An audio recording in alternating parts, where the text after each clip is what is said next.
Selamat sore dimanapun Anda berada. Kembali lagi kepada saya Muhammad Takwa, Kota Tribun Timur, melaporkan langsung di kawasan Pelabuhan Capa Ujung yang terletak di Kelurahan Lapak, Kecamatan Sinjai Utara, Kabupaten Sinjai, Sulawesi Selatan. Dimana pada hari ini Tribuners kita melihat potret bangkai kapal biarkan begitu saja di pinggir sekitar lingkungan kawasan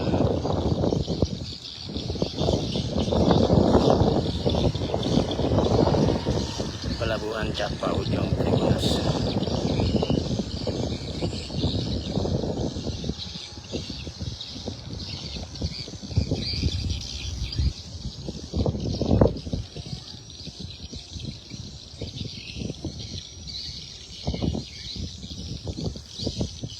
Jadi kita lihat Tribuners, bangkai kapal yang ada di depan kita.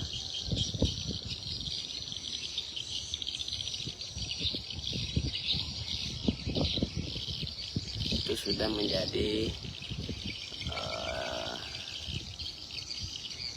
sampah Tribuners, dan kakaknya itu bangkai kapal juga banyak sampah yang terlihat di depan kita ini Tribuners.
Jadi ini di samping kanan Pelabuhan Capa Ujung yang terletak di Kelurahan Lapak, Kecamatan Sinjai Utara, Kabupaten Sinjai, Sulawesi Selatan, Tribuners.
Download Tribun X sekarang, menghadirkan lokal menjadi Indonesia.